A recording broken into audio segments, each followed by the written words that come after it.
All right, welcome. Welcome to the latest episode of Spartan Chatter. I'm Sam. You guys may know me as Misplaced Yank or Snickerdoodle, and I'm on the community team here at 343. And today we're going to be talking Halo Outcasts, and I'm joined by two people who I think are very excited to have this opportunity to be here. Gentlemen? Yes, indeed. Hello there. I'm Alex Wakeford, community writer, 343 Industries. Hello, Jeff Easterling on the franchise team here at 343. Excited to be here. How you guys doing today? It's Friday. We made it. It's Friday. Jeff, how about you? You haven't been around in a minute. It is Friday. It's Weekend's Eve. Weekend's Eve. I like it. That's awesome. I like it. Well, as I said, today we're going to be talking all things Halo Outcasts, and by all things, I mean all things that we've already talked about in our release blog. We're not going to be getting any super spoilerific, so if you're here for spoilers, you're going to be disappointed. We're also not here to talk about anything Halo Infinite related or anything like that, so we won't be answering any of those questions. But I do believe if you have not read it yet, we're going to kick things off with just a quick synopsis of what Outcasts is. And I'm going to hand it over to Alex. Sounds good. Okay. 2559. Formerly one of the Covenant's greatest and most fearsome warriors, Arbiter Thelva Dam is now allied with his former human enemies, while deeply entrenched in leading the Sangheili people to a new era of unification. But his aspirations are under constant threat, whether by the dangerous warring factions of rival Sangheili keeps, or the relentless shadow of oppression spread by the renegade artificial intelligence Cortana. An opportunity to break Cortana's chains has suddenly presented itself through the rumored existence of an ancient artifact located on the hostile world of Netherop. Spartan Olympia Vale, trained with the skills to survive, to live and thrive among the Sangheili, also recognizes this alien prize as an essential means to aid humanity in reaching the same goal of freedom.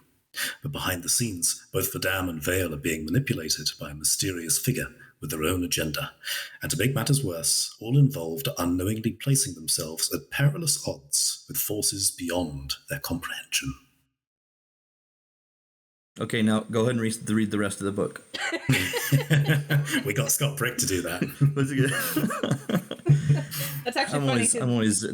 I'm always jealous when Alex just reads anything. He could read an email and it would be great. There's a reason why I coerced him into doing the audio versions of our Waypoint Chronicles. I think Brian said that this was the entire reason I was hired in the first place, so there you go.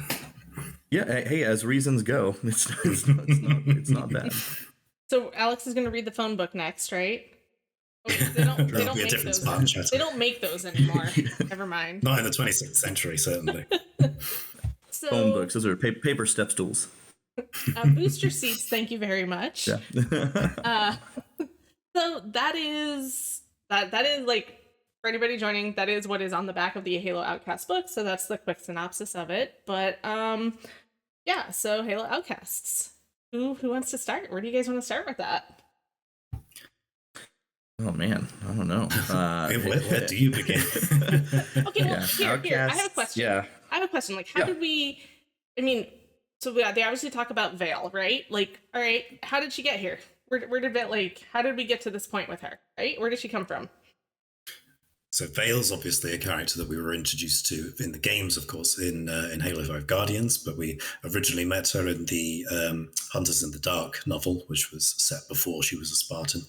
And so if you've played the events of Halo 5, which I'm assuming that the majority of people listening today probably have, then you know that she was around during the events leading to the created uprising with Cortana. I think Vale's actually a super interesting character, and you'll learn a lot more about her in this book. There are certain things that we alluded to in Halo 5, such as when she was stuck aboard a diplomatic shuttle in slip space for 6 months as a child, and that's where she learned to speak Sangheili originally. And then Cortana, towards the end of the game, makes a bit of a jab at her and regarding the relationship she has with her father.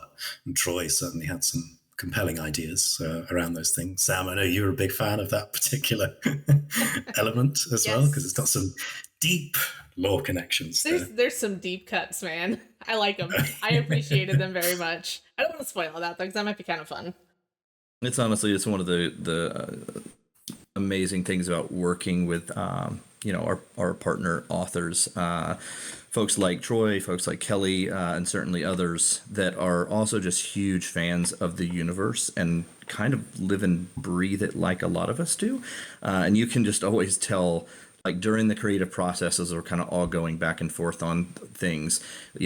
We'll suggest something, ask for something, and they'll be excited about it, and then they'll come back with something and be like, yes, that is like perfect for this. And so just kind of like all of that coming together really organically is amazing part of the process. But yeah, to your point, Alex, yeah, Vale has always been a really interesting character too, because there's so much of like a cultural liaison kind of element to her, or it's not all just as much culture as combat for her.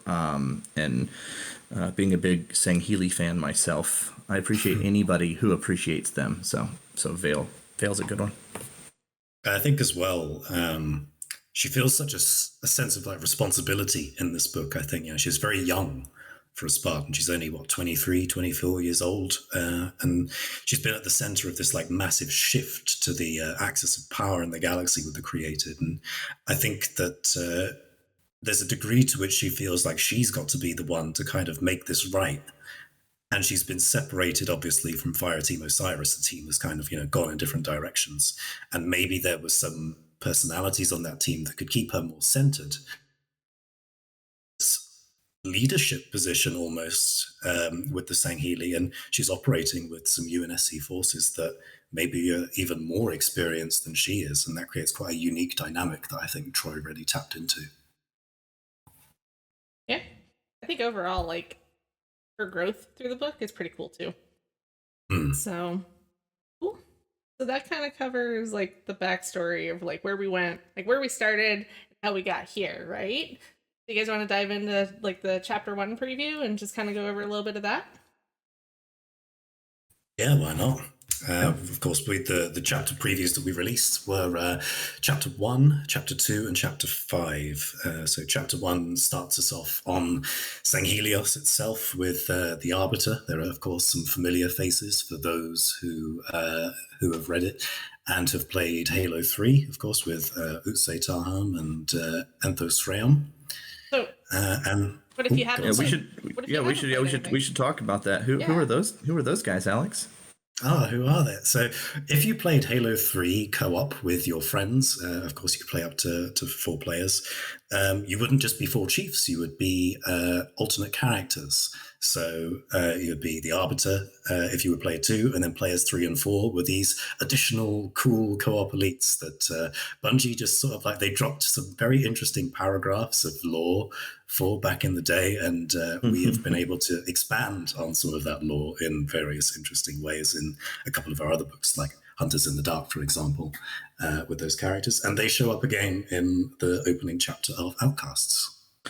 Yeah, Utse in particular, I always just loved. That was like my favorite co-op player to play in Halo 3. But both of them, Utse and Intho both have really cool histories and that kind of converge in some interesting ways through just like Sangheili culture, but in, like former Covenant stuff, and then what their, kind of where their futures lie. And we've seen them pop up in a couple of different spots, which is always really neat to see some of that cross-pollination.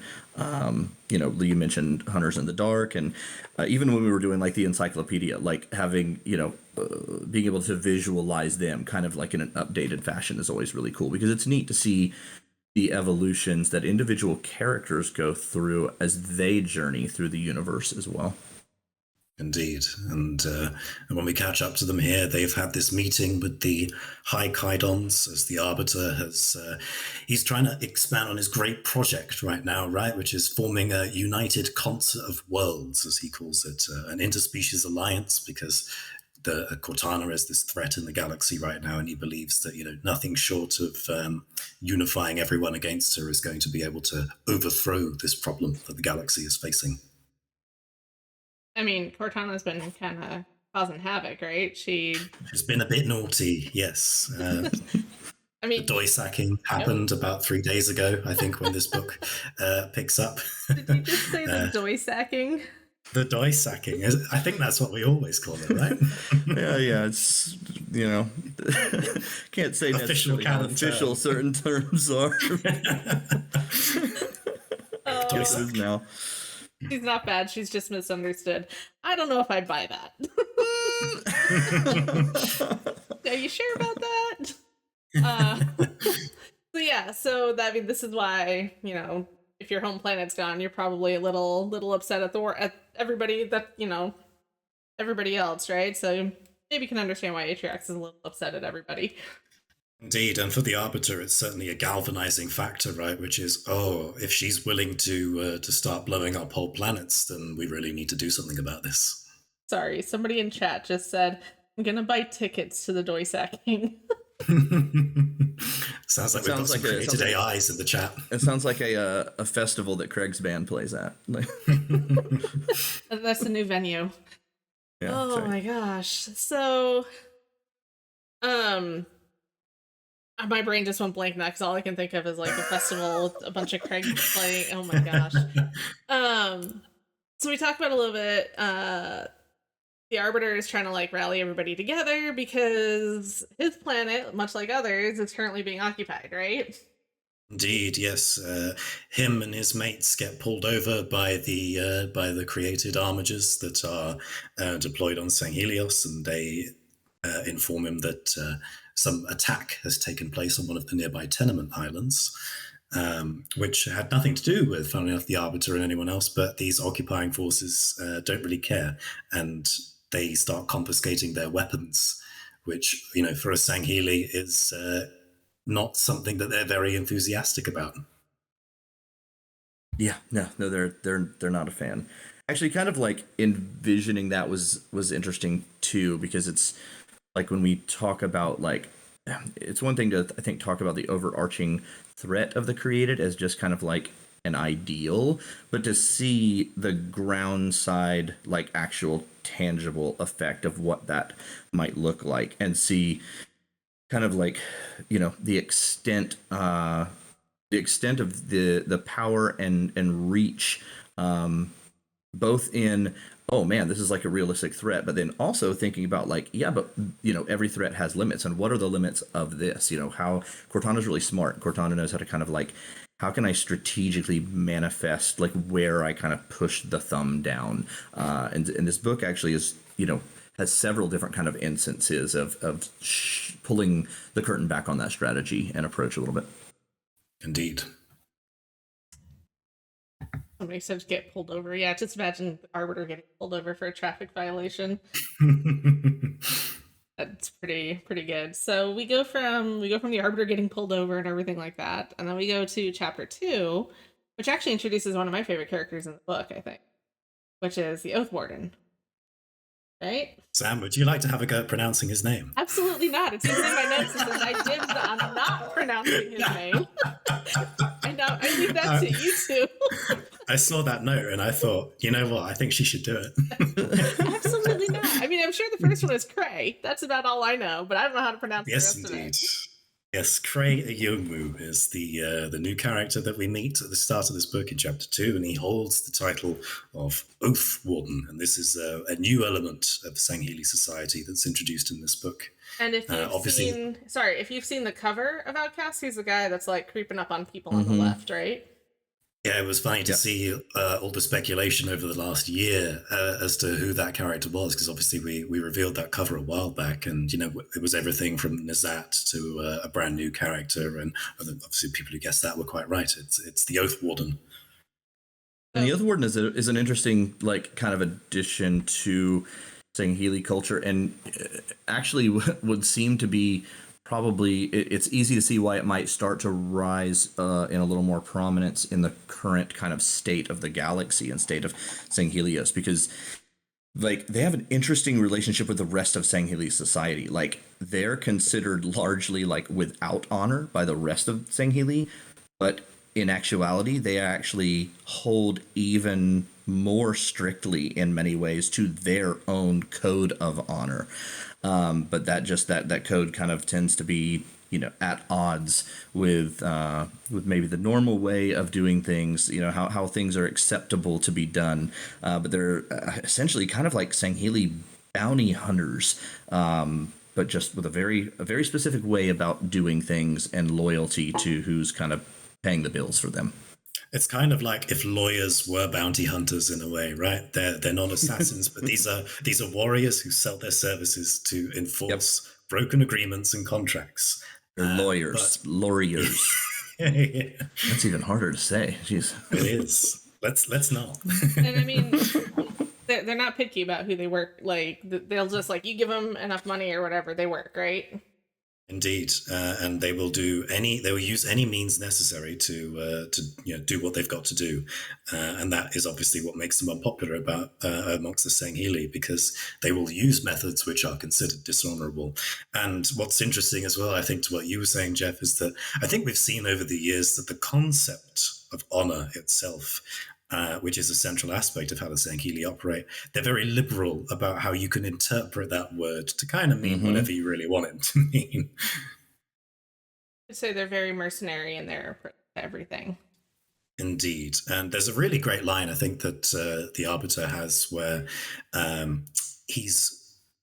he says that the Oath Warden Guild, has got no legitimate place in society compared to blade masters, crop keepers, and referring to sort of what his own ongoing hopes for the Sangheili, even doctors eventually is what he hopes will be in that kind of camp of people who are regarded with honor, as traditionally we have heard that, doctors are not. Sorry, I'm reading chat as we go, and one of the people an attorney apparently. So everybody after the lawyer comment is pointing him out. So just stab a guy and say he owed you a favor and forgot about it, and he agrees with the bounty hunter thing. It's like that's kind of accurate, pretty close. Well, so hey, there you go. What a great analogy. Since hey, there we go. CIA says Oath Wardens are sort of outcasts, you could say. Ooh, man, that might be like there's a running theme. Hey, what? That's how that works, right? But I think he's a great addition to this story as well. Oh, absolutely. He's such a wild card for the Arbiter, and the Arbiter's already surrounded by all this uncertainty and hostility on all sides, even from its allies, who come from very different walks of life, and it's a struggle at times for them to get to work together. So having this extra figure in the mix who sort of behaves very unpredictably certainly makes the Arbiter's job a bit more challenging in this book. Yeah, I've always appreciated that not you don't quite fit in, like you're kind of that black sheep, but you've got he really does stick to like his own code of ethics and like his own honor system, right? And I mean, from start to finish, you definitely get that picture from him, like as he evolves from the start and like where it ends up.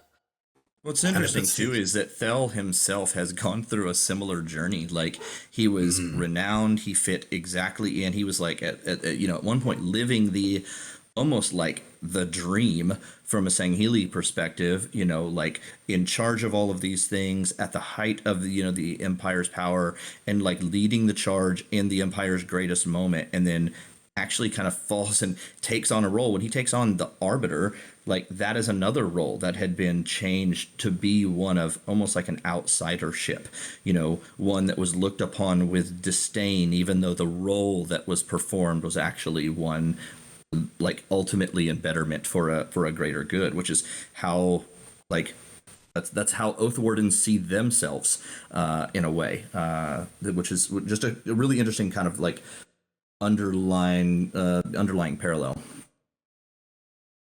Cool. So we go from there, and then in our preview, we kind of skip a couple chapters because fun stuff that happens. You want to read that for yourself. Like there's definitely. Well, before we go there, I think I'd just like to pick up on another thing that people have obviously noticed is that in chapter 2, when we see the saga wall of the lineage of the Dam, and I already know what you're going to say, yeah. People have picked up on a particular detail that Troy noted in there, which is great, about how he's kind of carving out the latest chapters of his life, right? And one of them depicts him, standing kind of back to back with the chief, and the arbiter describes it as his favorite of the carvings. So I think it's great that people have been speculating about which particular image is this. Is this from Halo 3, where they're back to back as the grave mind is kind of around them after they've killed the Prophet of Truth? Is it from like some other concept art or something around Halo 3 which depicts some similar things? And I just love that, those sort of diegetic elements that have come from existing aspects of the franchise. It's those small details, right? Indeed. So definitely you pick up on those small details and kind of weave them into the story. It just makes it feel. I think that's my favorite part, is like just how it brings the past to the future, like to the present too, right? Like it literally ties it all together. So good. I've just seen a comment saying the arbiter has fan art of the chief. It's funny. I've always like the immediate go-to is obviously the back-to-back from Halo 3, but my kind of like secret headcanon go-to is the Ashley Wood art, the concept art, because it has that really interesting painterly style, and I could see that being a style like on the Saga wall. But yeah, it's cool that like how everybody can have an interpretation of that. That makes, I like the idea of just, here's my favorite picture, right? Like you framed it and put it up on the wall. Here's a selfie we took together when we were whatever. And It's a Polaroid. Say cheese.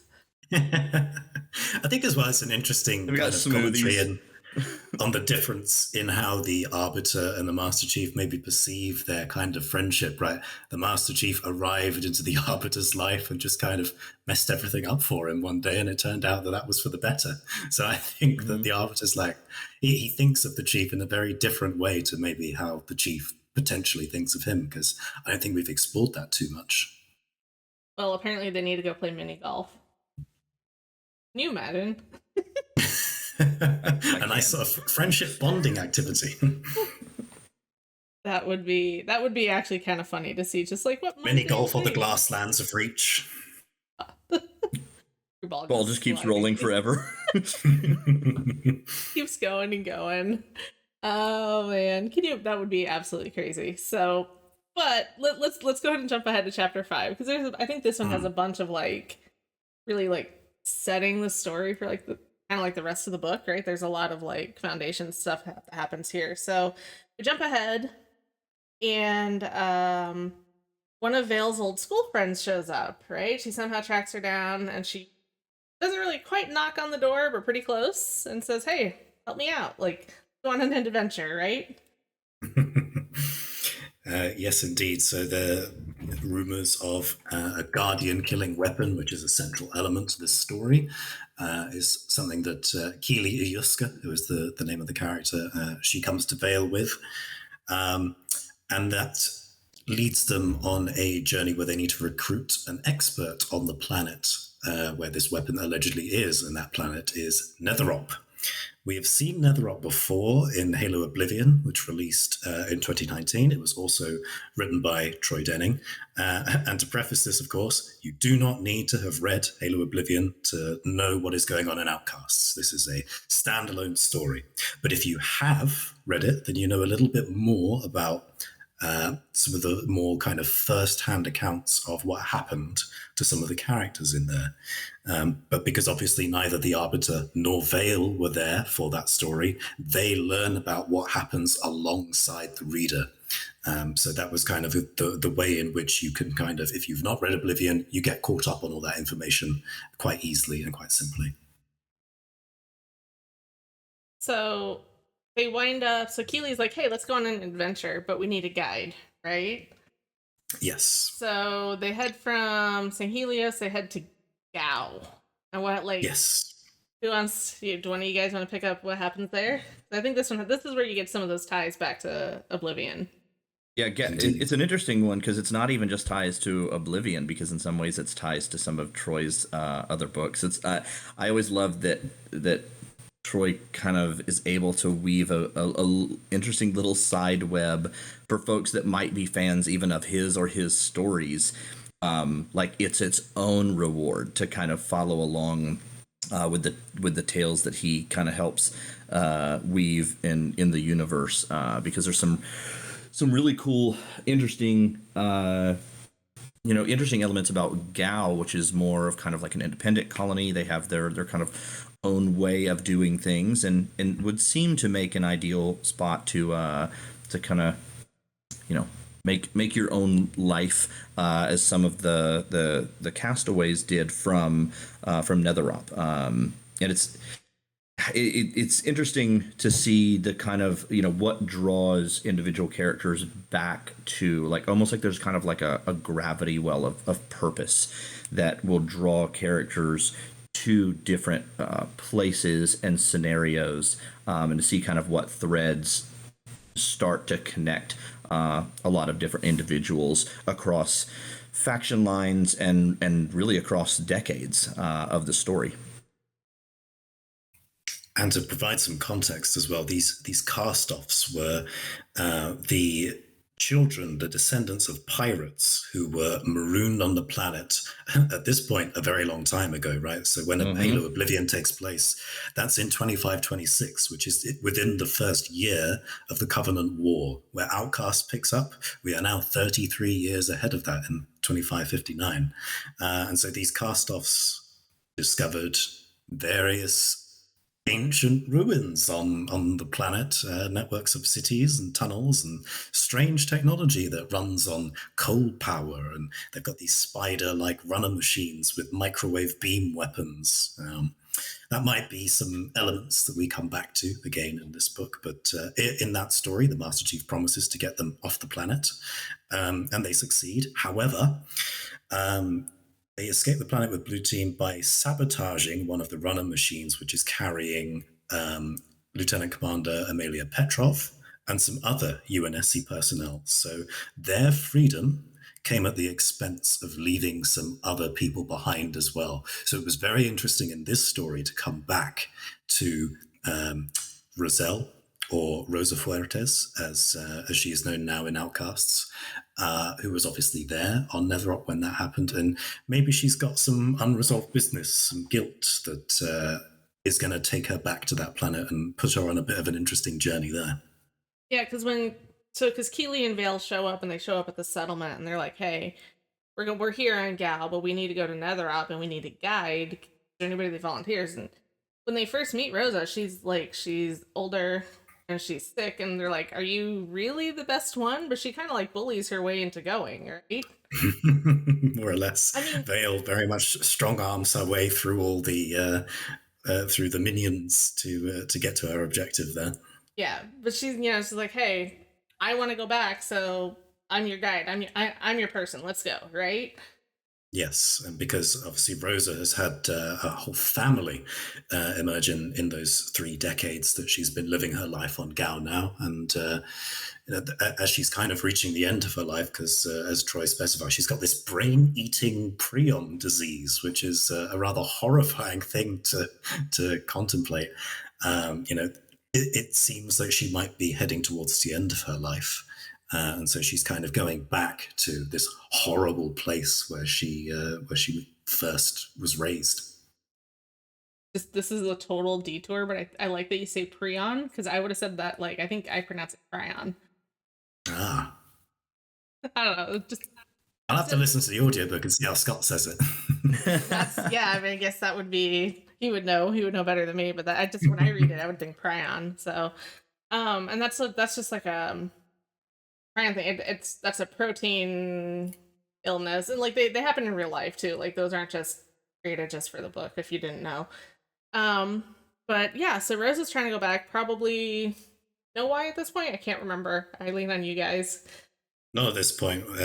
Certainly from Vale's point of view, she doesn't know, the ins and outs of Rosa's motivations and what drives her there. Vale just knows she's got this lady who really wants to go back and has volunteered and has basically said, "I'm it. Take me or else." So. Well, it's interesting. Like sometimes the characters, like, it's always an interesting element in a story when characters are in the same point of knowledge as the reader, because you get to kind of like discover new things alongside them, which always makes for, like, interesting storytelling. I think I really thought of it in that way, but that makes a lot of sense. Yeah, because you're right. Vale has absolutely, as much as Vale. All you know is this lady really wants to go back, and she says, "Take me." Yeah, that's actually a really great way of looking at it. 'Cause I don't think I would have really put it that way if I'd had to think about it. Let's I go. think these were great chapters for us to kind of pick in terms of teasing this book out a little bit, because they're quite light on spoilers, obviously. So, but at the same time, you get an impression of kind of where things are going, right? You're reintroduced to the Arbiter and some of his buddies that you've not seen for a while in chapter 1. You meet the Oath Warden in chapter 2, who's a central character. And then chapter 5, you get to catch up with Vale a bit and see where she's kind of headed in this story, and kind of get a sense of what kind of character journey she's going to be on. Yeah, you really get like a good sense of who the main players are, right? You get to kind of meet all the important characters and see what's going on. And you're right, it is not totally spoilerific, but it does a good it's a good foundation to have going into the rest of it. Indeed. So I don't know that there's much like as far as chapter 5 goes. I think that's pretty exhaustive. Let's go back to the desert planet. Anakin's worst nightmare. Yes, basically. Netherop is coarse, it's rough, and by God, does it get everywhere. It's here. So It's actually a core element of the story. trying to not go there. That's foundational. So basically, by the end of chapter 5, though, what you get, like, the point you get is that, like, everybody's main, like, destination seems to be Netherop. Everybody wants to go there, right? Yes. So we're all going to Netherop. Why are we all going to Netherop? Like, what is so exciting? Other than there seems to be some kind of guardian killing weapon that might be there, and that's certainly something that a lot of people in the galaxy who are subject to the expanding will of Cortana and her closing grip on the galaxy would probably want to have, right? As soon as you hear that, it's like, ooh, guardian killing weapon. Yeah, I wouldn't mind that, but Yeah. maybe I could become top dog after I take her out. I mean, being able to take out a guardian seems like it would be a big deal, right? No matter what side of Indeed. this battle or what side of the fence you're on for that, right? Just 100%. kind of gives you the upper hand there if you can figure out what this weapon is and what to do with it. It's the question that thus far nobody's really been able to answer in the setting, as far as, in a broad sense. Obviously, we had Legacy of Onyx, where some various shenanigans were involved there, but that's obviously a much more kind of contained example. Mm-hmm. So all we know is that there's a guardian killing weapon somewhere, maybe, and if it does exist somewhere, it's probably on Netherop, so we should all go there. We should go to the Death Planet. Absolutely. Well, and there's a lot of character kind of like intertwining there too. It's like, who is getting information from who's working for who, do they know who they're working for? Like, and then all sorts of kind of like changes in priorities, and which may necessitate changes in allegiances, so like there's so many questions, and it's happening at such a point in the galaxy where there's so much kind of like turmoil on several different fronts, and so everyone is responding to these kind of like galactic plate tectonics in a way, as far as the overall scenario, and so it's interesting to see how individual characters respond to those changes, and it shows a lot about where their priorities lie, or what are the things and the people in the groups that are most important to them, which of course directly dictates their actions. I do think that's one of my favorite aspects of this, is like, normally I'm not a fan of books that jump from like perspective to perspective, because I tend to forget or like just lose track. But in this one, I think what's really interesting is are jumping from perspective to perspective, but because the end goal is all the same, you kind of see it all happen. Not real time. You see it all happen at the same time, like everything's converging to the same point. And so it's kind of interesting to see that, like you're saying, those allegiances and like that information, like where it goes and how it passes from crew to crew, and you get to learn like what's going on. I think it's super interesting. Well, and that's something that comes up, when we're all throughout the creative process with an author too, is like it's not just what is the plot for this, or who is it starring, or what happens. It's how do you experience. And there's two elements. It's like, how do the characters in the fiction and in the story experience? What is their through line, and how did they encounter these moments? But then, in parallel to that, it's kind of like we were mentioning earlier, is how does the reader, how does the listener also encounter these, and how is that information, kind of coming across to, someone kind of outside of the universe, but looking in and peering in and waiting for this thing to happen. So that's all a part of that process, is us discussing even, is this something that is a more of a first versus a third person account? Is this something that we use, changing perspectives? When do we change perspectives? Do we add something, into to kind of provide another dimension to the overall scenario? And it's just such a balance between, like, how do we make things clear, but also how do we reveal things like in the right order? Because that's super key.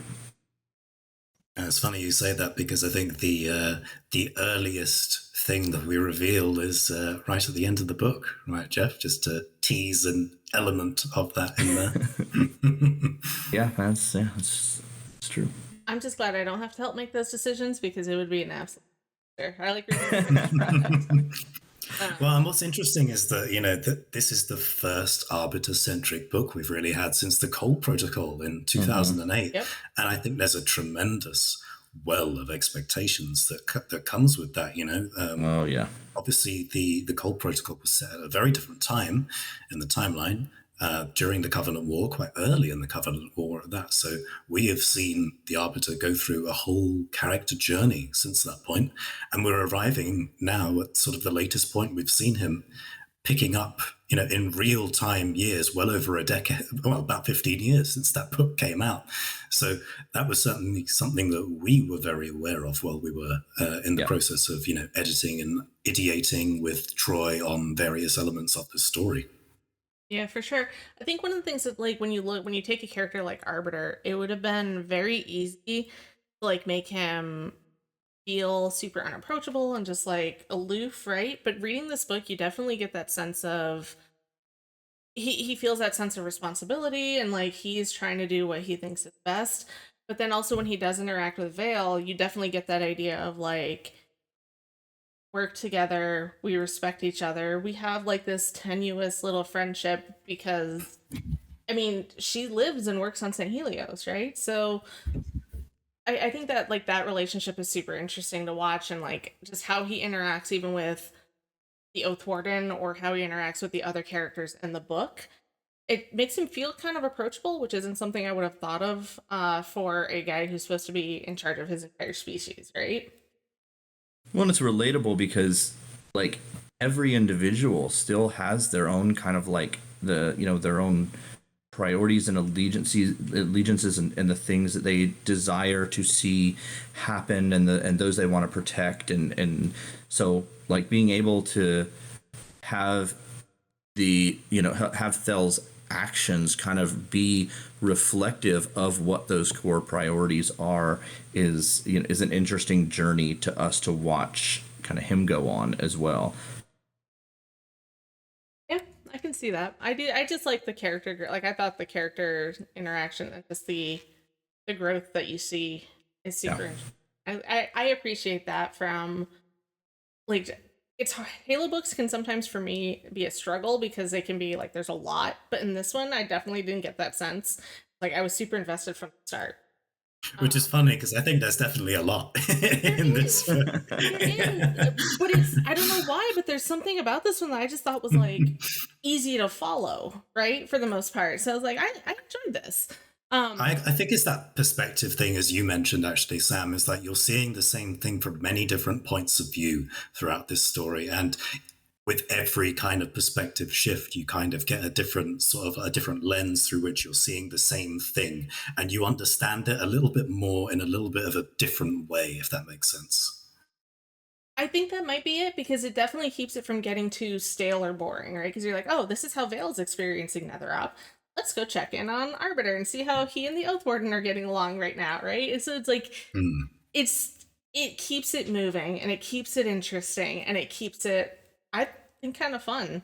And as much fun as a sand planet can be, right? Without it getting, well, it helps you, and it helps you as a reader or listener also relate to characters that might be in a situation in some ways that are, totally different than we would find ourselves in a galactic power struggle on an alien planet. But then at the same time, if you strip all that away, some of it is actually just the same concerns that all of us have. So, like being able to kind of see the world and the universe unveiled through their individual perspectives, I think also makes it relatable in a way.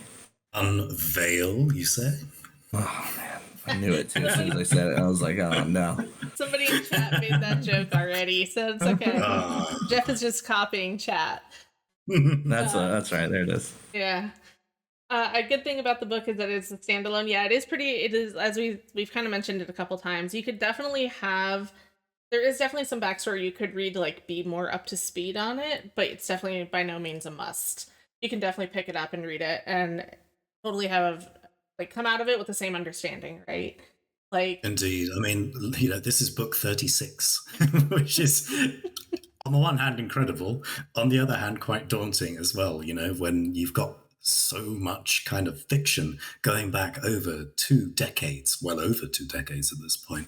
And so I think, as we mentioned before, having those perspectives from the Arbiter and Veil where you're kind of learning things alongside them really helped to make this something. Yes, it's book 35, isn't it? Yes. Epitaph will be book 36. how could you? I know, right?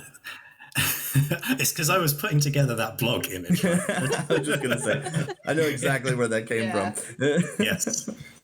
But hey, that's a good. That feels like a good pivot point there. So there we go, natural segue. Absolutely, that was actually really excellent. So I know, like, I have personally watched a lot of people, and I remember years ago going to Jeff and being like, "Hey, there's like 20 books." Years ago, right? Or maybe even less at that point. It's like, Jeff, what order should I read all these books in? And I see a lot of people still asking that now, because like maybe they played Infinite and they're like, hey, that's cool. Hey, there's books. I don't know where to start. I don't know what I should read first. I don't know what, like, I'm only interested in Master Chief stuff. Like, if only there was a resource about that somewhere. Well, you talk about that too, and it is something that comes up quite a bit, because like Halo is a universe, and so there's so many ways to kind of like engage with the story, and books are just one such way, and every medium has its strengths too, and just kind of like stories that are really kind of tailored to be told in certain ways. But one mistake I think, like, sometimes, or maybe just an assumption people can jump to immediately is like, oh man, there is X number of books.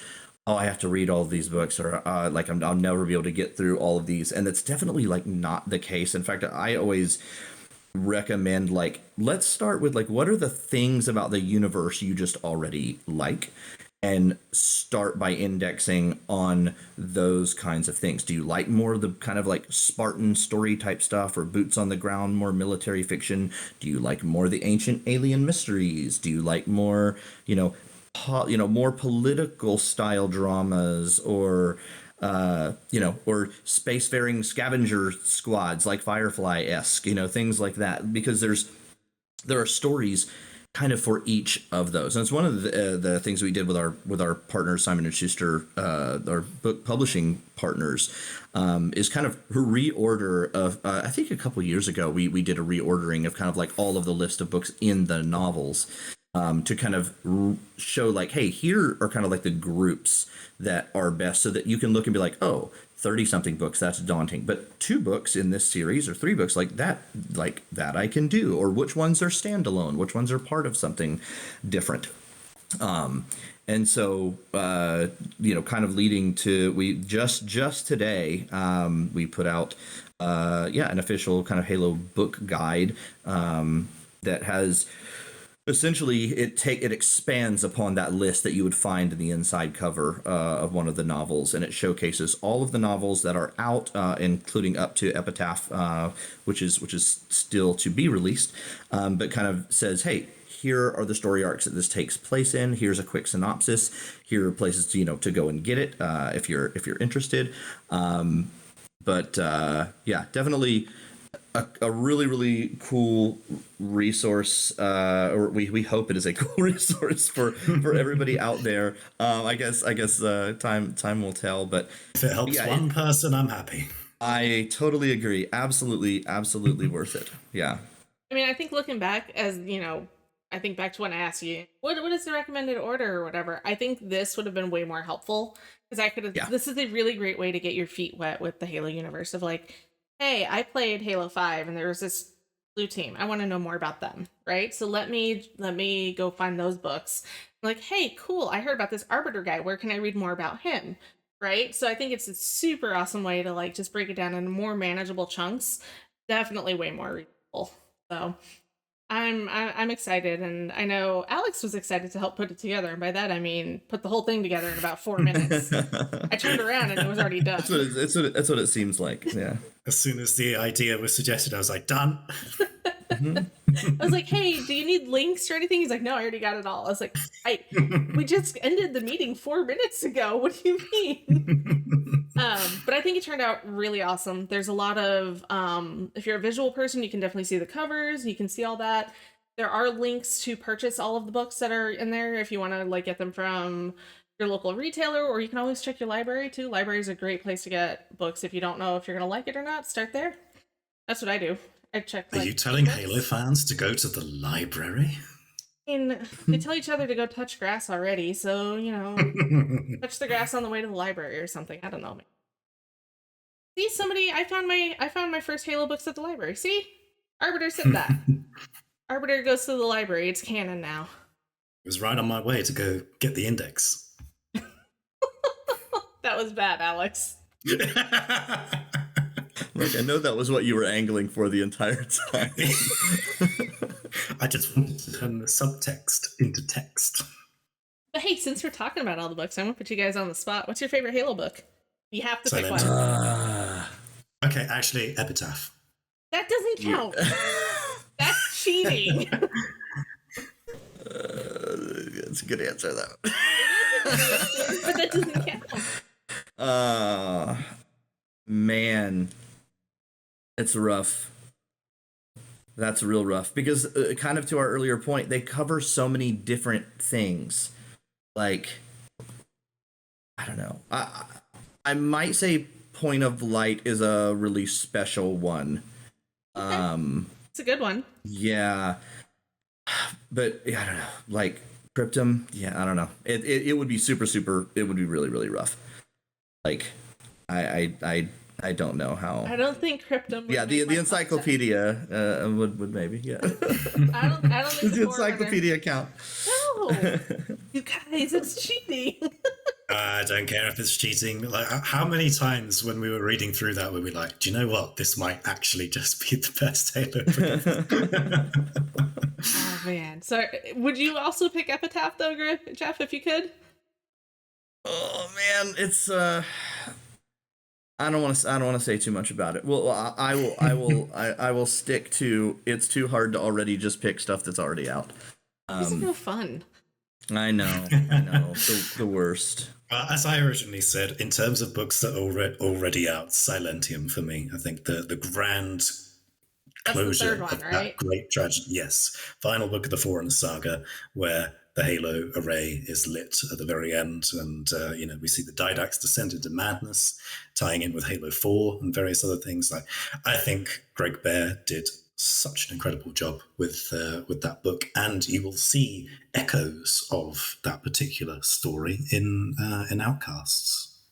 Somebody says, "I'm reading Silentium next." You are in for a treat because that one goes places. Of the Forerunner trilogy, I do think that one is my favorite because it's kind of it's definitely more entertaining to me. There's parts of it that I think are definitely more exciting.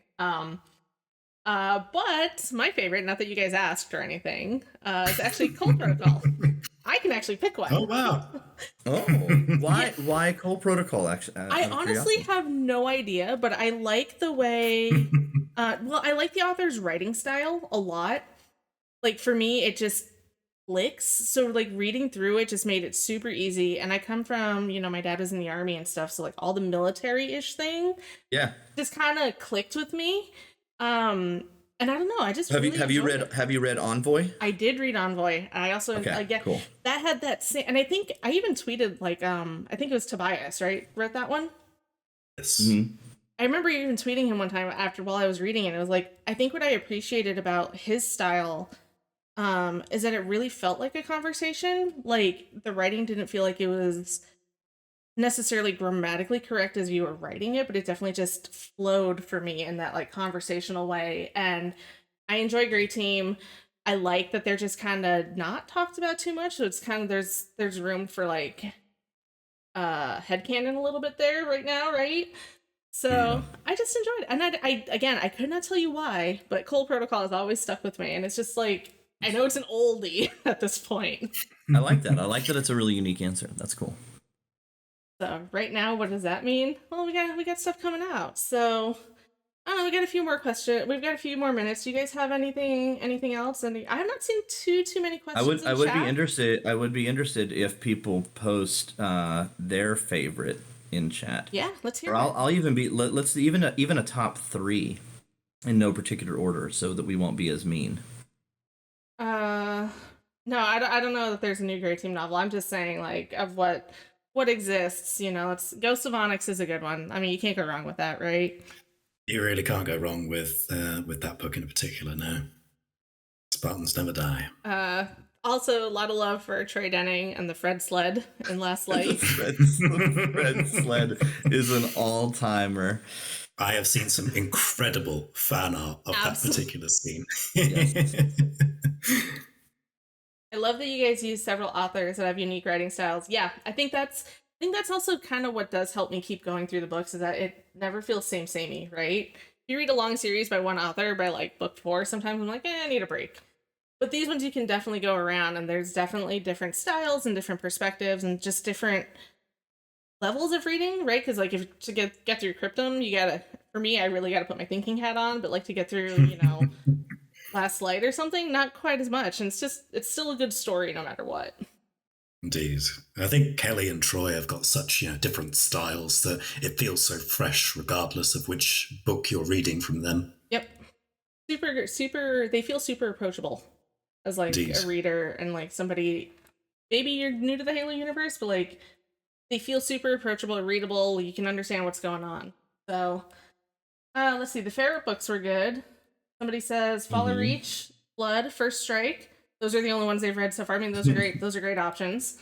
Easy top three. I love people who love the flood. Like, I think it's such a sort of like out there decision because obviously most of it is just a retelling of Halo 1. I mean, yeah, it's hard to go wrong, right? I love Halo 1, but then it's obviously sprinkled in with some of those additional perspectives that you get with Melissa McKay, Jenkins, Zuka Zamami, and, various other characters. I mean, if you could skip one Halo book, that's probably the one you could get away with skipping, right?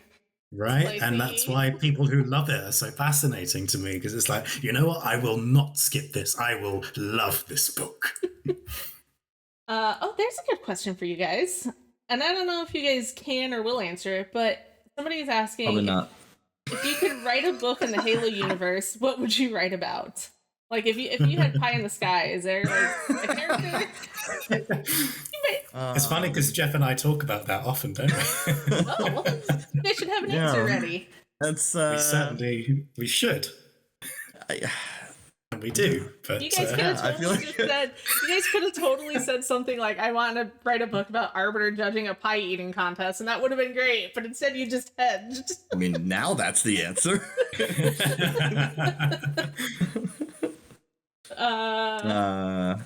There's some love for Contact Harvest, Saint's Testimony. Saint's Testimony is good. Primordium. I would love to do a story about Mashak Muradi from Hunt the Truth just playing Ungoy Farmer for his goal is to become the greatest player of Ungoy Farmer. I think that'd be a really compelling story. Is there an esports league for that? You know what? Maybe there is. I mean, there's like competitive farm simulator, right? Oh, goodness. All right. I think that about wraps up what we got. So we got a little bit of closing business. Unless there's anything else you guys have that you want to cover that we missed. I think we covered all the things on our little sheet over here. I do want to shout out like Outcast was was an adventure to make all of the books, no matter what, all kind of come with their own just twists and turns of normal life and like how something is developed and produced. But Outcast is really interesting. Like it was originally planned to actually come out earlier. And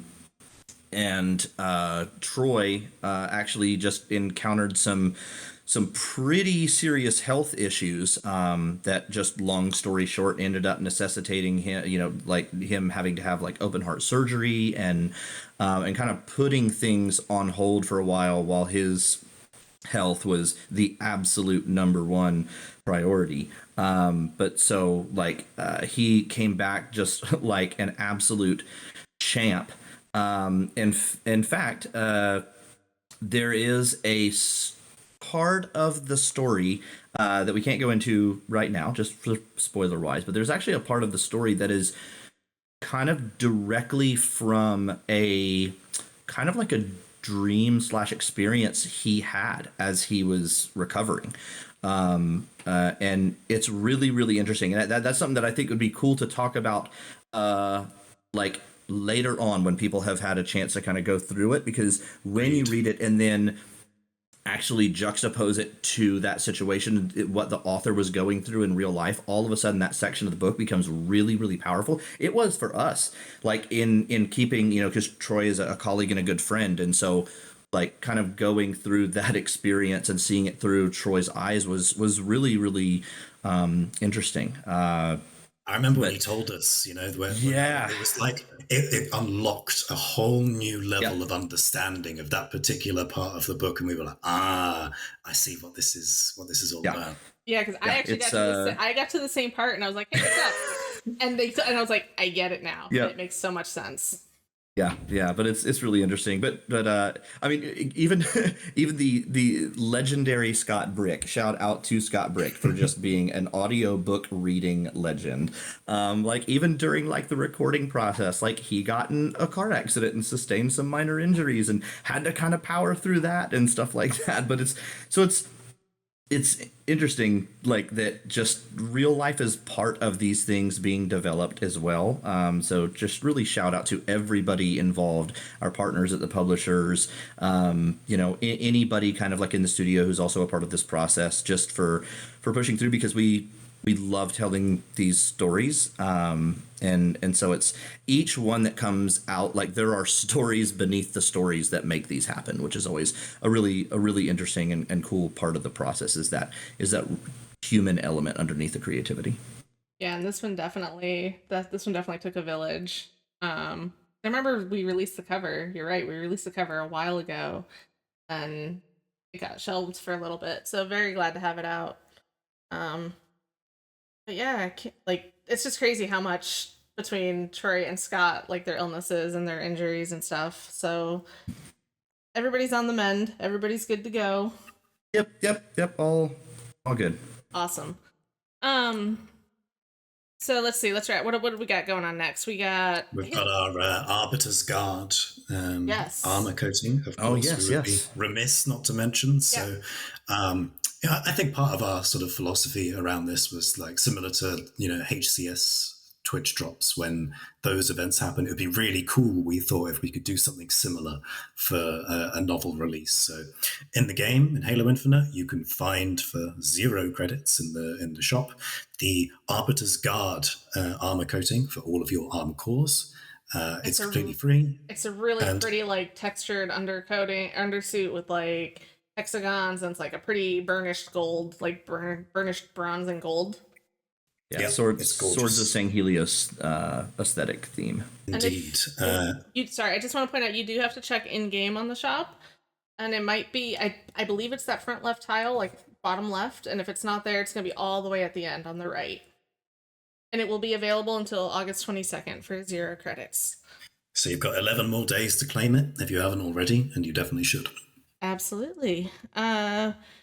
We've got Halo Epitaph is coming out soon, right? Mm-hmm. It sure is.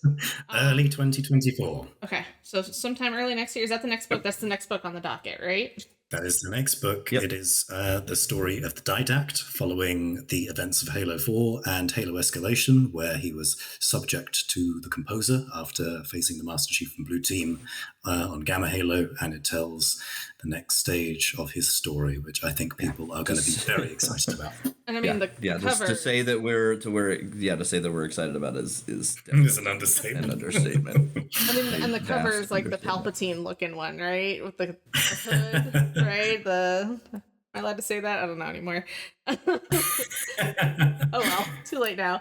And of course, you can see the actual Epitaph Tower from Halo 3 in the background as well. That is true. So we've got that coming up. Arbiter's Guide is in the shop. Halo Outcast by Troy Denning is out now. It came out on Tuesday, so if you've not gotten your copy, you can go to aka.ms whack Halo Outcasts, and that'll bring you to the Simon & Schuster page, and you can pick your choice retailer, or, like I said, go to your local library. It's great. If there's anything else? Oh, we have our book guide, our new book guide, which will be linked in the blog that goes out with this on Monday. You can find the link in there, but if you are listening, it is aka.ms whack Halo book guide, and that's got a list of all 36 novels that have come out thus far, covering the story from First Strike all the way out to Epitaph. That's it. You guys have any other shout outs you want to do? Just very grateful for everyone who joined today to Yes. listen to us natter about this book. It's been a long road to get it done, but it's been a joy, I think, every step of the way to be working on such an integral story to the Arbiter and Spartan Vale, and I hope you all like it. Yeah, no, just echo everything there. Thank you so much to Troy for being just such a good partner and colleague on these kind of journeys, and to really just everybody involved, everybody from our publishing partners to our consumer products team. It is always a big team effort to get any kind of thing out like this. So, and again, thanks so much for everybody who's kind of hanging out with us today. It's a lot of fun. Well, And thank you, Sam. Oh, thank you. You're welcome. Thank This you. has been a lot of fun. I was going to say thank you guys for joining me, because this would have been way less exciting if it was just me talking myself for an hour about this book. So very happy to have you guys here. You know, when Epitaph comes around, maybe we can do it again. Sounds good. Round 2. Absolutely. All right. We're going to go ahead and And we'll have to pick a new favorite book. Yes. You guys oh, wait. Sorry. I'm going to put one of you guys on the spot, and I have a feeling it's going to be Jeff just because of this. But it is tradition to end this with a dad joke. Oh, man. I meant to bring it up earlier. One of you guys has to have Goodness. a good one. I know. All right, well, I'll go with one that we Okay. released on social a little while ago, which was what is Admiral Seren Osman's favorite pizza? Pepperoni. Oh, my goodness. Did you see that? I didn't. It's in game, right? No, it was in game Wow. last week, I think. Yes. A+ for I that had the one. biggest grin on my face writing the copy for Wow. that in to put in the game. Jeez. And remember, Julam Dharma's Covenant is a non-profit organization. And with that, we have reached the end of Spartan Chatter. Have a Yep. great Friday night. Have a great weekend, everybody. We will catch you next time. Thanks. Goodbye.